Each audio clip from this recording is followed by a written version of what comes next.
How's it going, folks? Welcome once again to another review here at Big Gold Belt Media. With me, Cam, Nadia, who is under the weather, so we're gonna go easy on her and not have her, strain her voice too much because apparently toys are contagious. Gen V episode 4. Random is the word of the day. Because that episode was all over the effing place. I mean, Amazon Prime Video, what are you doing to us? You're making us try to figure out things. There was time skips. We weren't sure if the stream went wrong or it was part of the show. So, Cam, I'll start with you. Random tidbit notes that you know from the show. I would say I started off and I ended off confused 100% this episode because we jumped in and I'm like, when did they get there? And, when did they start looking for this guy? You know what I'm saying? And then towards the end, I'm like, okay, all right, hopefully nobody spazzes out, nobody dies in this last scene. And then we wake up and she's asleep. And I'm like, what did I miss something? Did we hit the wrong button? Like what just happened? I mean, all in all, I think it was a cool episode. Introduce a few other characters that I feel like after bleeding out, my man won't be seen in another episode after that. 100%. He's toast. But they just left him in the room too. So I'm like, what happened? Like I said, it was random, like we had talked about earlier, and it was just very I think it was a good follow-up episode going from the solid 3 episodes. There's always one quirky one in there that kind of throws us off. Like, what the hell am I watching right now? And now we're going to start seeing that, Sam's mental health is really an issue at this point because the guy's losing his mind and going berserk on everyone that was basically trying to help him at the end of the day. He just doesn't know which way to turn. And it looks like Mr. Rogers has puppets now. So crazy. Apparently Jason Ritter is Mr. Rogers that we did not know about. That would be him. Yeah. Nadia? Yeah, I guess for me, like you guys said, this episode had a lot of craziness. It did add like a little context to a couple things we learned in the first 3 episodes. But for me, I feel like, not to say the episode was weak. It wasn't weak. It was just a little constructed weirdly. Like we at one point thought that we were like, wait, did you skip something? Like, did it fast forward? Like there was a few scenes that kind of jumped like a little odd. I don't know if it was like translated very well because I was like, did I hit a button? Like did I skip a scene? That was really my only complaint, but otherwise I thought it was a fun episode. And once again, Gen V the boys, is always crazy shit going down. This episode we got the cock explosion, which was pretty crazy. So they're always gonna surprise you some way, like with something crazy. So this should teach people who are psychics, stop taking advantage of people or else you're going to lose your junk. That's true. Okay? It's true. 100%. Because, man, like we talked about last week, and people in the comments were like, how you going to watch Gen V and never seen the boys? I said at the beginning of the show, I went in blind. Just like with this episode, I went in blind and then realized, like, oh my God, a guy's dick blew up. Like, what am I supposed to do with this? You know what I mean? Like, just random penis on the screen. Okay, cool. And then, Kevin and I were talking about how to explain it to people who may walk in the room like, it's not what you think. And then the psychic, I guess, gets his comeuppance and just gets his dick blown off and blood is everywhere. And so my thought in that moment was, oh shit, she doesn't need to see the blood to control it. She controlled the blood flow in my man's penis and blew that up. So Marie, reaching a different level of her powers that we saw in this episode, apparently, because it wasn't really confirmed. But if she can manipulate blood without it having to be out and about, that just gives her powers a whole new wrinkle that could have catastrophic conditions attached to it. So that was something I thought that was pretty fun. I did like Tech Knight, the character of Tech Knight, and his Maury Povich investigative reporting. And everybody's got a quirk in this show. And we figured out what his quirk was. Have a hole, will go is pretty much what we saw from Mr. Tech. But his interrogation skills. Okay, so for context, I'm a clinical therapist. So when I'm watching people conduct questionnaires and trying to get to the bottom of things, and the way he went about it was almost manipulative. His powers were basically to tell people's body functions are happening to them. Think about like Daredevil, when Daredevil can listen to a heartbeat and tell if someone's lying. Yeah. That's what this guy could do essentially with every single body. He knew the Dean was ovulating. So that's a different weird power. And I like it for what, it was. But then there was some underbelly to this character, because apparently people either go missing or they die. And I thought that was a pretty interesting wrinkle as well. But anything else of the episode stick out before we go more deeper into it, like on the surface? I guess like adding on to like the Tech Knight thing, he definitely like manipulates people and abuses his power. And that's kind of like, I see that as like, how people talk about, like, I'm not bashing cops, but I'm saying, how some people become cops because they were bullied and essentially have like a power complex. That's how I felt with this character. Like, he was probably bullied in school because he probably made people feel uncomfortable. He probably was like, to a girl he had a crush on, he probably like said something like weird, like maybe like, oh, I can feel like your pulsating, or like your heartbeat, or something like that probably threw people off, and he probably didn't have a lot of friends. So I feel like he was a character that was like, I can use this to my advantage and put people at a disadvantage. So he kind of rose to power by manipulating people. And like we said, like, people have gone missing. So he probably is just like in a place where he can, use Vought or use like other people. I'm on TV, I'm this famous guy. People believe anything I say. You want to set this guy up? We'll do it. Yeah, I think the part that stood out for me is Cricket is not that small all the time. She can get big too. Not like another one that giant man big. Yeah, I was like, that's crazy. I mean, I didn't think about it. I mean, but how much did she have to eat of that spaghetti for her to get that big? That's a good just point. A bowl, just one bowl. Is it based on the volume of food? Right. I mean, but yeah, I was just surprised because I didn't even think of the concept. I just thought, okay, she throws up, gets small, cool. But I didn't even think like, oh, well, what if she eats more? Can she get big as well? So I thought that was a cool power. Not sure if it really just doesn't really give her superhero strength. It just makes her larger than everybody else. Of course, she weighs more. She's able to weigh down, Sam. So I thought that was crazy. It was cool though. Yeah, do you think she knew that, or that this was like a moment of like crisis where she was like, I can't get small, it probably won't do anything, let me try something else?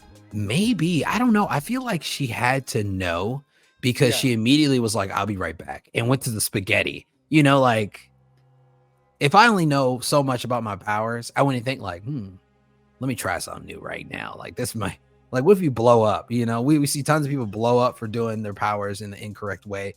So it's like, man, she probably didn't want to think, all right, if I eat too much and I explode, I'm just another L, in the history of the voice. So.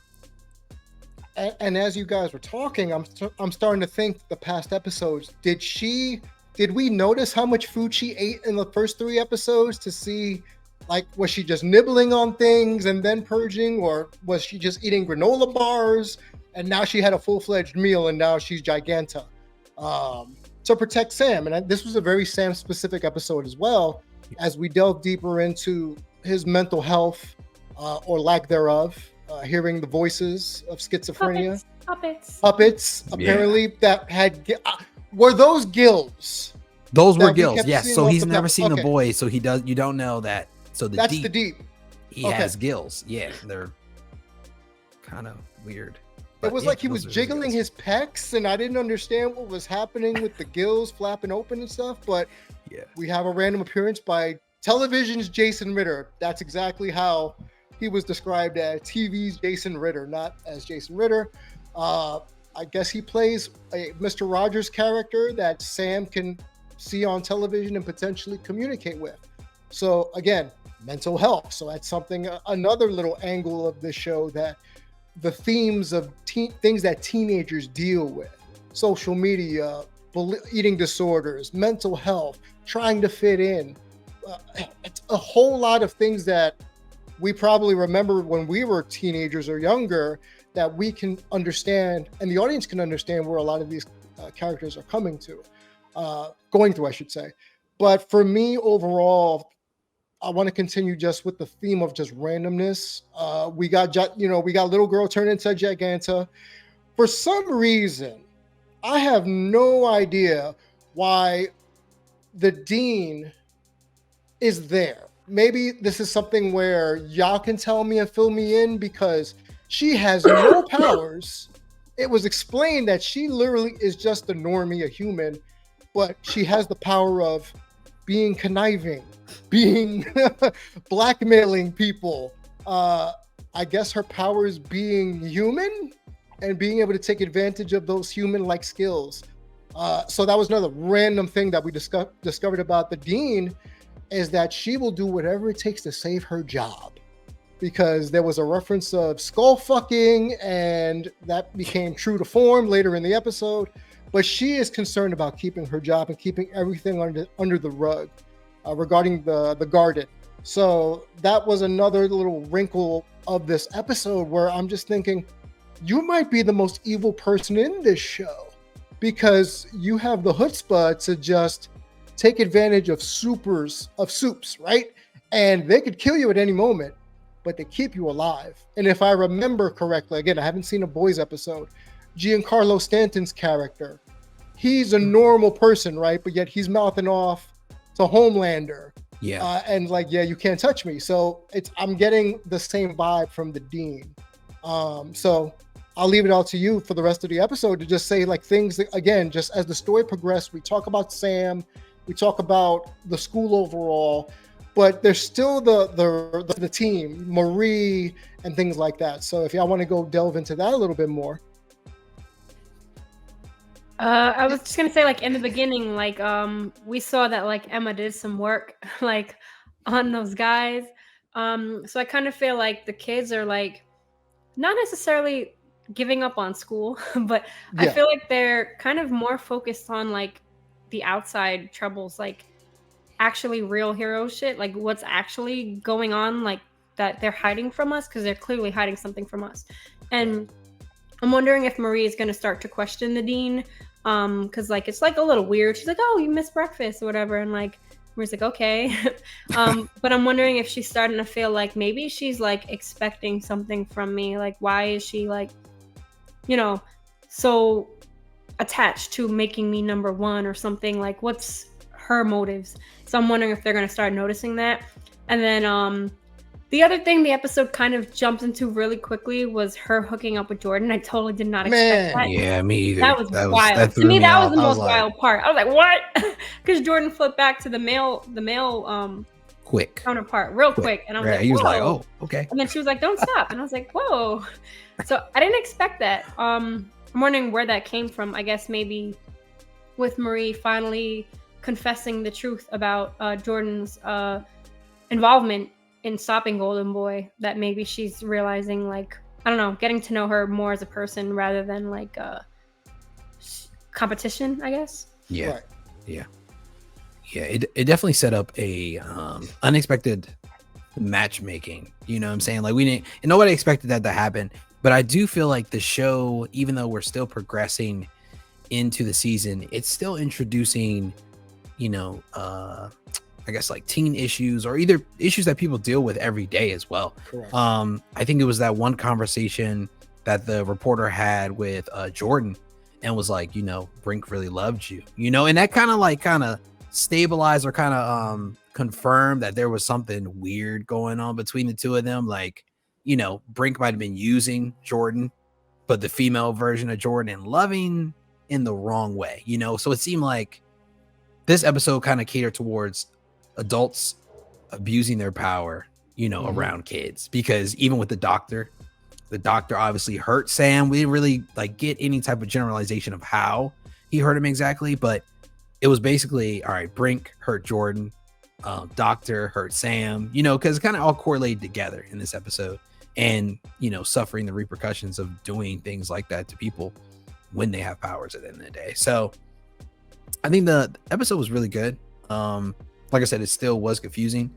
But I will agree with you. The Dean is very much like Stan Edgar, who's Giancarlo Esposito's character. Just very manipulative and probably just has something to gain. But that just seems like the story of the people that are behind VOT. That's what VOT does. Like, that's them, Even like the humans at VOT have their ulterior motives, and like they have dirt on people, and that's how they also like get ahead. So they're just as manipulative. Yeah, that's kind of their power over them. Yep. Right. But back to Dr. Cardoza, that was also weird, like how they all suddenly knew where to go and find Sam and Emma. Like they all just appeared. Why did everyone know where Dr. How did they know to go there? Like that was a little odd. I'm like, because I feel like the only way too for them to know that Cate would have to admit that she's already seen Sam, because I don't think they know that she saw Sam with Golden Boy. But yeah, I'm wondering now if Dr. Cardoza, the doctor for Godolkin, if they're gonna make him be kind of the manipulator, pedo, whatever. I don't know. I'm still trying to figure out between him and the one that was murdered, I guess, what they were doing, why everyone is so traumatized.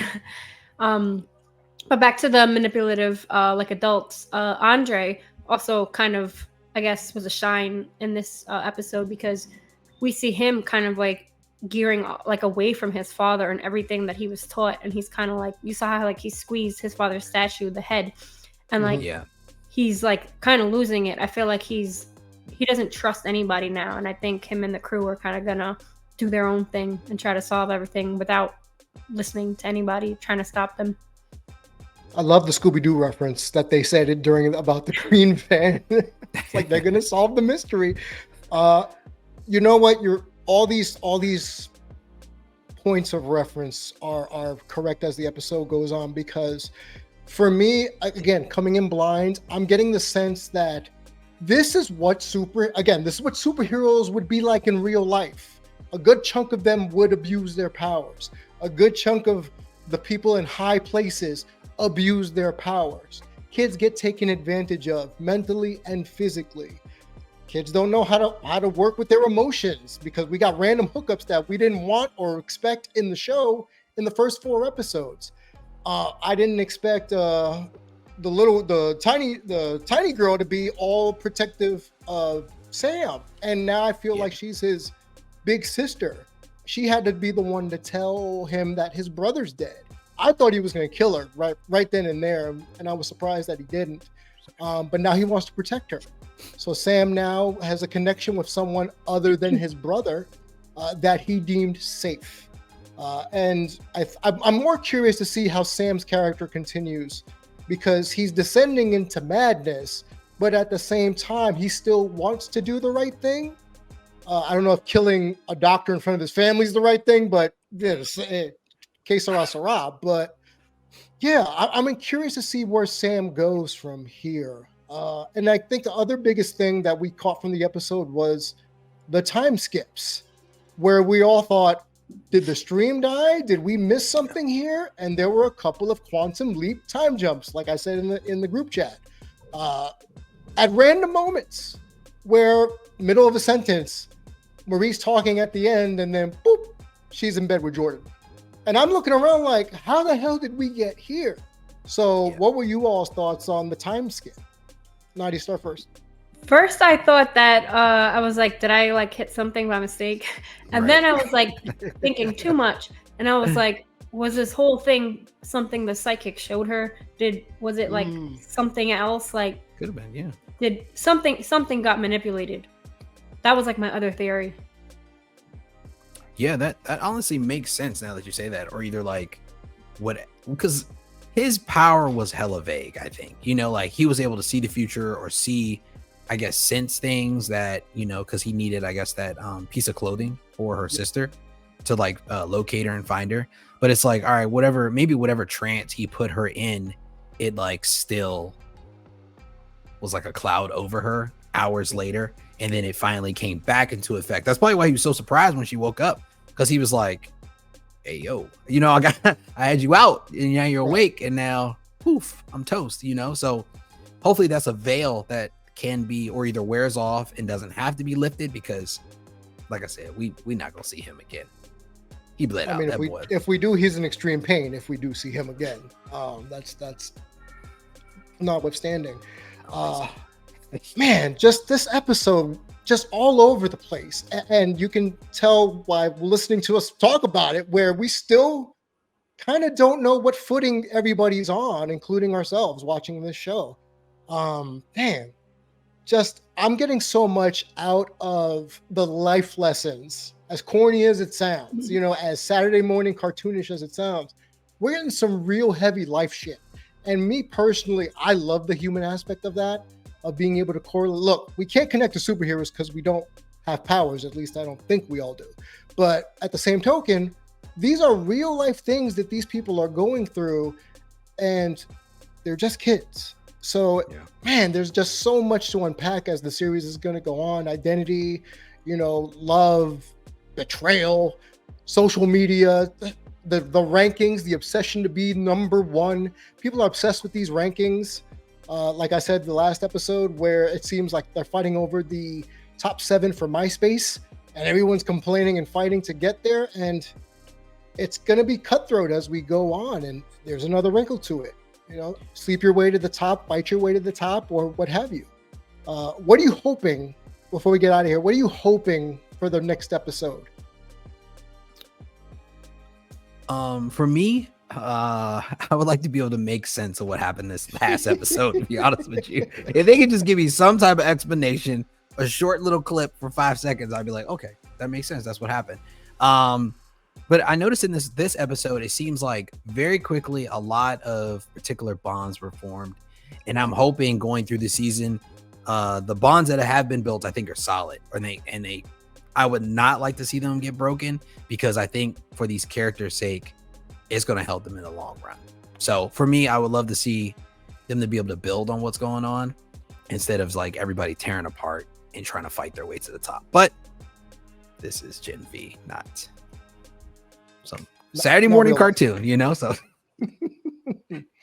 Nadia? I guess speaking of the bonds, like also when Tech was questioning Andre and that whole thing with him and Cate coming up, wondering if anything else is gonna come of that, if they were like a rebound, or if they like really care about each other, but they're just like trauma bonding because that was their person. So now like this is their person.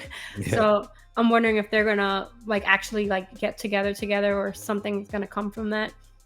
And then I guess overall, like with the episode, the whole thing with Tech and him basically blackmailing the dean, and then her being like, oh, I know your weird proclivity shit. So she blackmails him back. And then the whole purpose of like, I guess him being there was essentially to frame somebody, or to pin like the whole Golden Boy, like somehow connected to someone else. So he was just like shut it down. He was like, all right, Golden Boy just snapped. So I'm wondering if anything else is going to come of that. Like if anyone else is going to actually do any like real detective work to like try to figure out what actually happened, or if they're just going to be like, all right, take his word for it, Golden Boy did it, and that's it. Do you think somebody sent him to uncover all this stuff to kind of exploit the school and all the people? Like there's a bigger villain behind him, maybe? Only like thing I could see of that would be like, you see how like it doesn't make sense, because the guy that was kind of prepping him is dead already. Right. So I'm wondering if there's anyone else where it would be ideal or like important for Golden Boy to be in the 7. So like basically like the whole thing with the boys in the 7, it's like, they have to win the crowd's approval, but they also have to have like some kind of, you saw like with the Deep, like trying to like make his way back in, he had to do that whole like church thing, whatever, like the whole fake so they kind of have I guess like a say in like getting him back. They get something out of it. So who will get something out of getting Golden Boy back in the limelight if he's already dead? Like who will get anything out of that is the question. Let's go on. Exactly, because we're all like, because this whole episode just it whet the appetite for something more, but obviously it left Cam hella confused, and I'll be curious to see how the rest of these episodes shape up. I guess the last thing from me is that I really want to understand the Sam aspect of this all, because he's invulnerable. So he's pretty much the Hulk at this point with some mental health issues. So I'm really curious to see where it goes with him. And Maurice Powers, the evolution of Maurice Powers, from just having to cut her hand open to manipulate her blood powers to now she can work with the blood inside someone's body. Very akin to Magneto, being able to like take the iron out of someone's blood and kill them with his powers. So I'm really curious to see the upgrade of people's powers here on Gen V. And you all can check out Gen V on Prime Video. Man, I hope you all weren't as confused as us, especially with the random time skips, but let us know in the comments below. Follow us at biggoldbeltmedia.com. Our YouTube page is Big Gold Belt Media. Where can anyone find you, Nadia? Gotham Geek Girl, my website, YouTube, and the socials. Cam. You can find me at Cam's Collection on YouTube, TikTok, and also Instagram. And I'm too old for TikTok, so you'll find me at Damien G Show across the board on all your social media platforms, where I do the retro cartoon rewatch, as you see the logo behind me. Thank you all for chiming in. Please comment. Get mad at me for not knowing the backstory. I'm okay with this. This is an educational premise for me. So enjoy and let us know what you think in the comments. I do this.